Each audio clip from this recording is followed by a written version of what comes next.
O povo brasileiro acompanhou de uma forma muito solidária o que vem acontecendo com o presidente Bolsonaro. Nesse final de semana, nós vimos o presidente Bolsonaro passando pela sua 7ª cirurgia, a mais complexa de todas, uma cirurgia que é fruto daquele atentado terrorista que ele sofreu na campanha de 2018. Um atentado que foi cometido por um militante petista, ex-filiado do PSOL, o Adélio. Uma facada que ele tomou. E foi um final de semana muito apreensivo, todos em oração pelo presidente Bolsonaro, todos com muita compaixão, exceto pelo Jornal o Globo. Hoje, eu não sei se vocês viram, o Jornal o Globo postou o seguinte: intestino de Bolsonaro se adianta e já está preso. Isso aqui não é jornalismo. Isso é irresponsável, é repugnante, isso é desastroso, isso é cruel, é desumano, é jornalixo. Logo em seguida, o Jornal o Globo fez uma correção, postou: por um erro de edição, o Globo não identificou como sendo da coluna de humor sensacionalista um post sobre o ex-presidente Jair Bolsonaro. Pedimos desculpas aos eleitores. Desculpas aos eleitores, uma ova. Deveriam pedir desculpas ao Bolsonaro.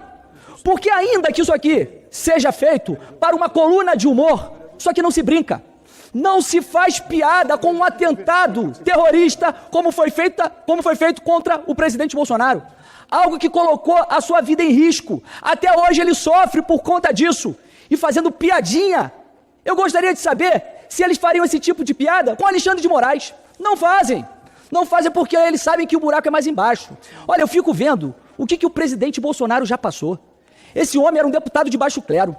Lutou contra tudo e contra todos. Foi eleito, sabe-se lá por quê? Por obra divina. Tomou uma facada. Fez um mandato com uma pandemia, com a imprensa o atacando, contra o STF, que vinha também tentando governar no seu lugar. Passou por diversas cirurgias complicadíssimas e ainda assim ele encontra forças, resiliência, acorda todos os dias mais forte para lutar por um Brasil melhor. Olha, só uma explicação para isso. É Deus. É Deus na vida desse homem e ele tem um projeto muito maior na vida do presidente Bolsonaro. Eu desejo aqui ao presidente Bolsonaro a perfeita recuperação e plena, porque ele é um homem de Deus e não merece essa covardia do Grupo Globo de jornalismo. Obrigado. Complementando aqui a belíssima fala do deputado Carlos Jordi, desejar uma pronta recuperação ao presidente Bolsonaro.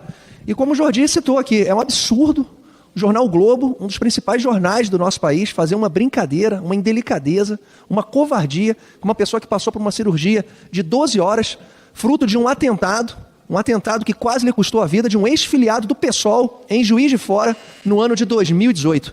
Esse sim foi o presidente que sofreu um golpe. Esse sim foi um presidente que foi eleito sem ter nenhum deputado federal aqui nessa casa, sem ter recurso de televisão, sem ter recurso para campanha, sem ter comissão. Mas tinha o povo do seu lado e ainda tem. Em 2026, rezamos e contamos com o presidente disputando as eleições.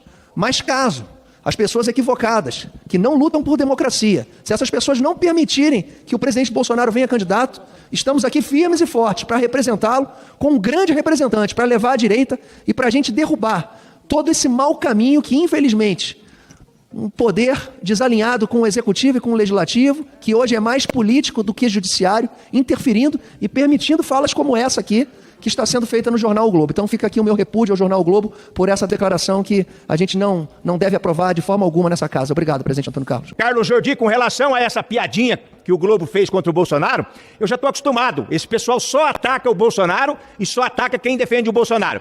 Eles não atacam Alexandre de Moraes. Alexandre de Moraes, para ele, é um reizão. É o rei do judiciário. É o reizão, é o que manda no Brasil. Mas eu digo para você, eu tenho fé em Deus e tenho fé aqui no Parlamento, no Senado. Alexandre de Moraes, a sua hora vai chegar, bichão. A sua hora vai chegar, tá? Não gostou? Pega eu. Força e honra! Porque nós realmente estamos lidando com o Supremo Tribunal Federal, um poder que se julga acima dos demais poderes e que querem construir uma narrativa contra o presidente Bolsonaro e seus aliados. E sua arrogância é tamanha a ponto de jamais admitir que possa haver uma revisão dessas penas. A arrogância dos ministros é tão evidente que nós vimos, por exemplo, uma matéria que saiu do Metrópolis dizendo que os ministros de Lula apostam que a STF pode salvar Glauber em recado à Lira. Porque já se tornou comum os ministros do Supremo Tribunal Federal desfazerem todas as medidas que essa casa toma, qualquer decisão que essa casa faça. O Supremo Tribunal Federal acredita que um Congresso Nacional não vale de mais nada. E essa arrogância fica mais nítida ainda quando nós vemos, por exemplo, Barroso, o presidente do Supremo Tribunal Federal, que recentemente nós vimos no Congresso da UNE dizendo: nós derrotamos o bolsonarismo. Ele foi agora, num congresso, fez uma palestra, e ele disse que o Supremo Tribunal Federal chamou para si a missão de enfrentar o extremismo.